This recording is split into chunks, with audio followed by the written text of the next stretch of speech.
सारा ओडिशावासी समस्त को नमस्कार। आज ये वीडियो कुआडे गोटे मिस क्वीन की यूट्यूब रे अछि ता पई ताकू मु चिन्हिनी कि जानिनी कि ता विषय जानिबा पई चाहेनी। जति कि मु एबे देखिली से गोटे पागल स्त्री लोक कोन ता घइता बोधे ताकू छाडी देछि कि ता कोडी से सेक्स रैकेट रे धरा पड़तला ता घइता ताकू विदा कर देछि। से सेइत पे एंती उत्पात होछि पागल होछि।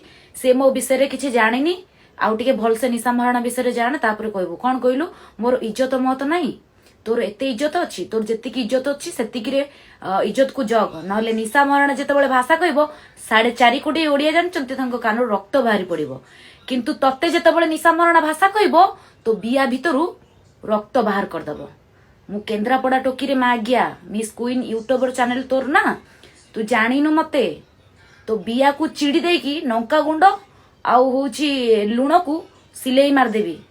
मु माने नवीन सार को बा हुए कि पांडियान पाखरे सुए कि से मते गियान्तु तोर कोन प्रॉब्लम जाउची तू कहीं वीडियो बनाउछु बे तते एटा फास्ट एंड लास्ट वार्निंग दे देली। या परे जदी किछि मो विषय एपड़ सेपड़ कहिथबु मागिया बीज रोड रे तो गांडी रु साइया टेकी की बिछुआती मार देबी तो घइता गेहिला ओलिया लागिवो। मागिया तू चिन्हिबु ए निशा महाराणा कोन बोली कि मु भाषा कहूनी ता अर्थ नुहे जे मु चुप हेकी बसी हेछि ता अर्थ नुहे जे मते भाषा आसेनी। मते बाध्य करनी कहबा पई नले मागिया सुनी पारिबोनी मो सहित लागुच सुनी पारिबोनी। मागिया धीरे हेकी बो मागिया नले चिन्हिबु मते।